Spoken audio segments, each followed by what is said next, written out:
क्योंकि हम बार बार कहली कि हमें धर्म के नाम लिए हमें अच्छा नहीं लगे तो हम समुदाय विशेष का प्रयोग कर रहे हैं। आस्था विशेष के जो लोग है अपने के 24 में 20 को तीर्थंकर हम मोक्ष प्राप्त कर ले, चल अच्छा बात है, तो अगर आस्था के सम्मान करे है।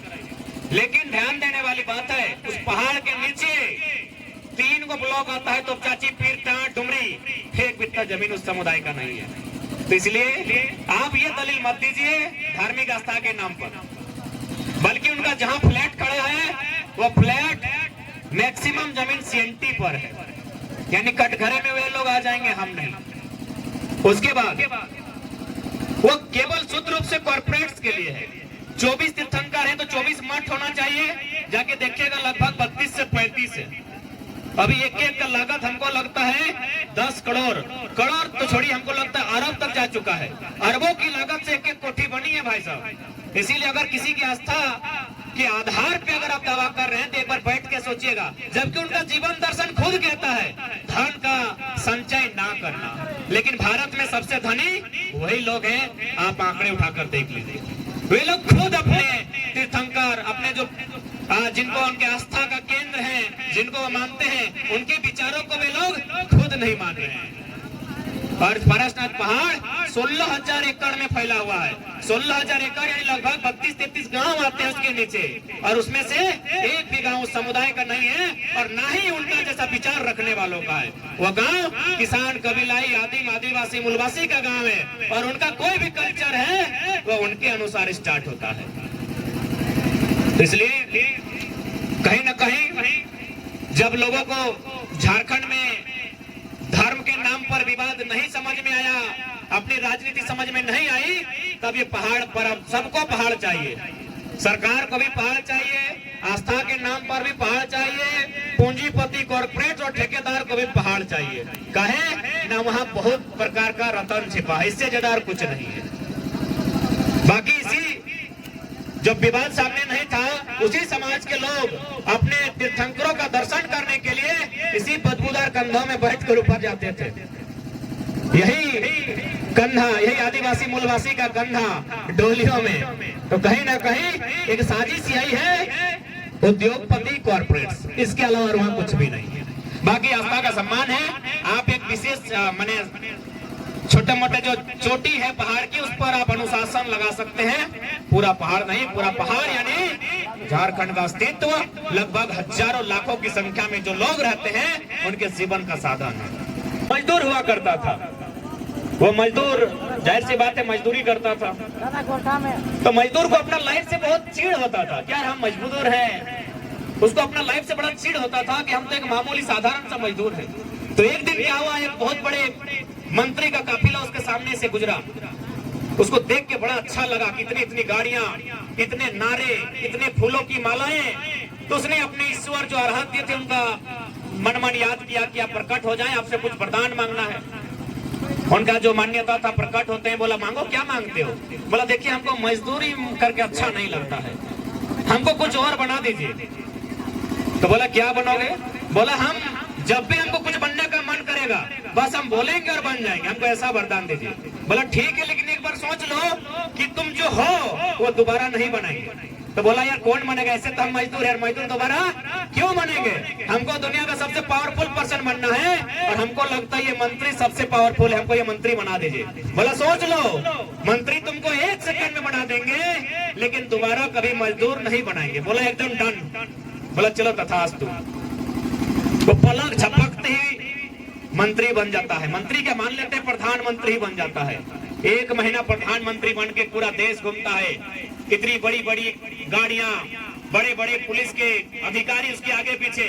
लेकिन अचानक एक दिन वो सभा में भाषण देता है और सूर्य की किरण उसके फेस में आती है।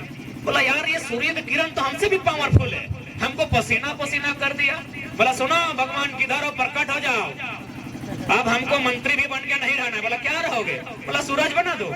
बोला सोच लो, दोबारा मंत्री नहीं बनाएंगे। बोला नहीं यार सूरज बना दो। सूरज बन जाता है। अब कुछ दिन वो सूरज बन के इतराता है, बहुत पैतरा मारता है कि हम तो सूरज बन गए, हमको क्या प्रॉब्लम है।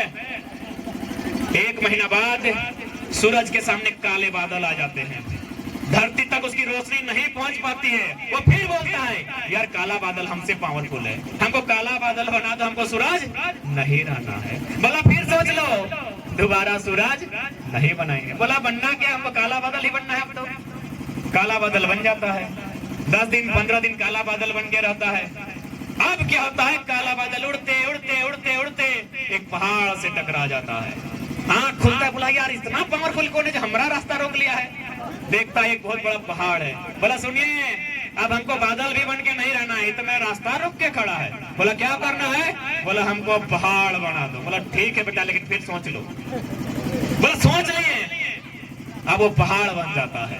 1 महीना फिर पहाड़ बन के इतराता है। अचानक उसकी नींद खुलती है, उस पर कोई चोट मार रहा है, ठाप ठाप ठाप डेले है।